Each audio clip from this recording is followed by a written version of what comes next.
Sherrie Benson. I'm the head grower and horticulturist at Treetime greenhouses. I'd like to talk to you a little bit about aphids in your garden and in my greenhouse. Aphids are a constant battle no matter what level of gardening you're at. An expert struggles with aphids on a regular basis. There are ways, though, to incorporate aphids into your life in a beneficial way. It just means having some tolerance and some patience. Aphids are usually found on the growing points. This is the growing point of a young seedling, silverberry in fact. And usually if you take a look at the growing point of a stem, you will find some aphids.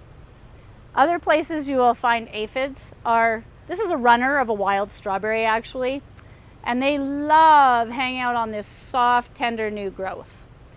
They love the food source when it's soft and tender. Another place that you'll find aphids is on a plant that is actually not healthy. The reason for that is that plants start to produce higher sugar levels, and that is a higher energy source for these insects that feed on the sap that's inside the plant, or the xylem and the phloem. Predators for aphids are so abundant in North America that there's never an excuse to take out a pesticide and spray them. If we start to educate ourselves with how to encourage those predators to come and give us a hand in our gardens. Many gardeners are bringing plants home yearly from garden centers, so they're bringing home the green peach aphid, which is a nice lime green color. And the way that you can identify that one for sure is if you take a really close look, aphids have cornicles which are like tailpipes that stick out the back. Green peach aphid has little black tips on its tailpipes. It's not really all that important that you know how to identify the variety of aphids. It's just really important that you understand that there are multitudes of aphids. There's black aphids that tend to hang out on Canada thistle, but they'll also move in onto your elderberries and other crops. And then there's aphids that hang out in a woolly type substance around them, and they hang out on elm trees. But they also will attack other plants as well. When I say attack, I don't want anyone to be alarmed. It's just that they move in with massive force because of their life cycle. An aphid's life cycle is really important to understand because they're born pregnant. They have the ability to give live birth to about 5 to 7 aphids every single day that they exist, which means that you can have an infestation very quickly. You could end up looking at a growing point on a plant and there isn't even any space along the stem that you can see the actual plant. There'll be aphid to aphid to aphid all the way along. Another thing that's really important to watch for with aphids is that some of them have wings, or do all of them have wings, or do none of them have wings? It's a question that comes across my desk often, and it's just really important to understand that they are all born with the ability to develop wings, and that it's a survival mechanism for them. When the population on the plant that they're living on becomes overcrowded, they need the ability to get to another plant in order to continue their life, to continue eating, to have some space to eat. And so that's when they start to develop their wings. When you have winged aphids, you know that you're at an infestation level. That's when it's really important to take a look around your garden and make sure you've got some encouragement for their predators and their parasitoids to join you. If you want to encourage their parasitoids, which are little tiny parasitic wasps that are a couple millimeters long and usually black in color, some of them are slightly yellow in color, then you need to have some blooms all year round, because the adult stage of that little parasitic wasp feeds on the nectar of those blooms and then makes its way to your infested plant, where it injects, using its ovipositor or stinger, to inject a toxin that shuts down the immune system of the aphid, but doesn't kill it, and also injects the egg of a wasp. The aphid continues to feed for a few more days, up to about 5 days, I think, after it's been parasitized. And so you might not think that you're succeeding when you see these little wasps around, but you have to have patience. What happens after that is very interesting. The larva of the wasp actually devours the insides of the aphid on the inside of its exoskeleton. The exoskeleton becomes mummified and stuck to the leaf and turns into like kind of a little brown blob. It's a little unsightly, but it's not doing any damage to your plant, so please don't remove those ever, because if you do, you'd actually be killing, potentially, a little parasitic wasp that will come out of that exoskeleton, go over to the blooms that you planted because you're thinking about the whole picture, feed on the nectar, and then come back to your infested crop and continue the work that it's doing in controlling the population of aphids. There are other predators that are excited to help you with your aphid problems as well. Ladybugs, for instance. The native ladybug in Alberta and across the prairies only has 2 spots. And we don't see that one as often. We're starting to see it more and more and more. And then for a time, we actually thought it was gone. What happened was a European 7-spotted ladybug, which you see a lot, had come with the settlers to North America and had really overpopulated. It's not that big of a problem, except that it pushed our native one way up in the tree canopy, and it was arborists who discovered we still had 2-spotted ladybug.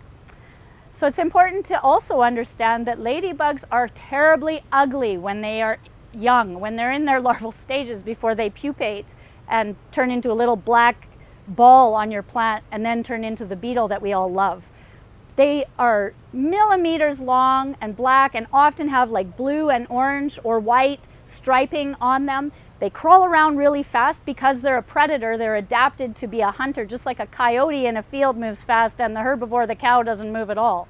You can identify them at all the different stages as soon as you become familiar with them. And if you love ladybugs and you actually want to achieve biodiversity, it's really important that you become familiar with their larval stages so that you don't think you have a pest all over your crops or your garden plants, or your ornamentals. The nice thing about ladybugs is that they eat aphids and other soft-bodied insects their entire life.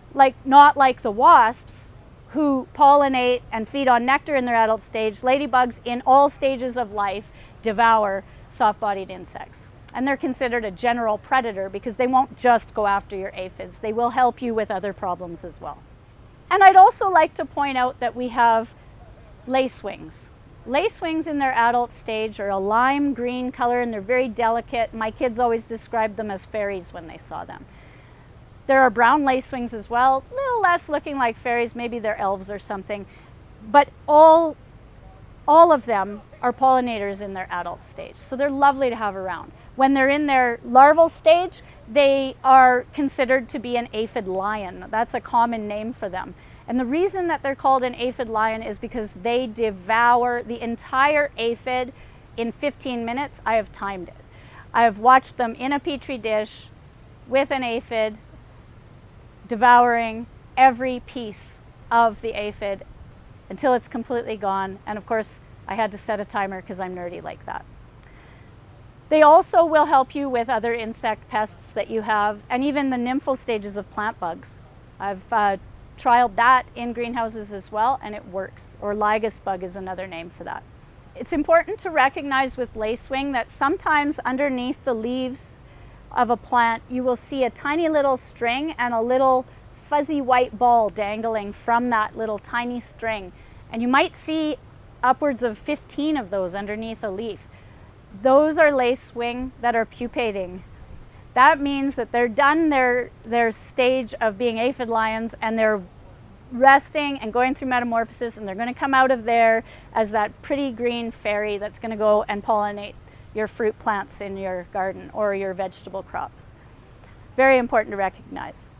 We have to always make sure that we acknowledge hoverflies, those little bee mimics that hang out in front of your face and stare you down. I have always thought somehow that they're trying to communicate with me when they do that.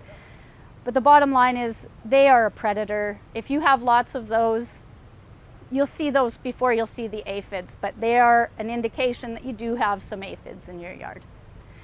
So I hope that when you're armed with the information about these life cycles of these insects, you'll understand that they have needs too.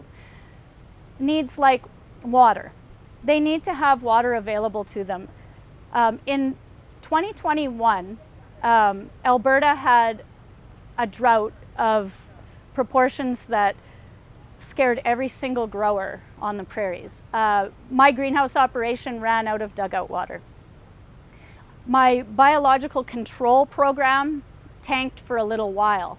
And the bottom line was it was a lack of availability of water. We ended up putting cups of water in all the greenhouses so that we could continue the population of bee mimics and other pollinators and insects that needed a little drink.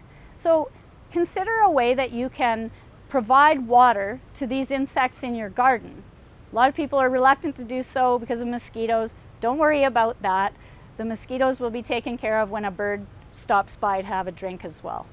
If your aphid population has gotten out of control and you're not confident in identifying all of these predators that are likely there, and you're getting a little nervous about your plant, it is totally acceptable to take high pressure water and blast those aphids off down to the ground.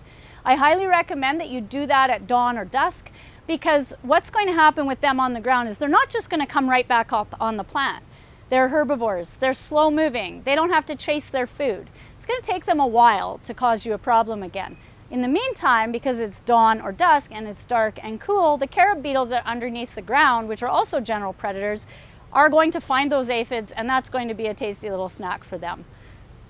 I hope that understanding the different insects that I'm talking to you about will promote you to take a look at what they actually look like and learn their life cycles so that you know when they might be a problem, where to find them on the plant, and how to encourage the predators and parasitoids to come into your garden and help you with the pest control.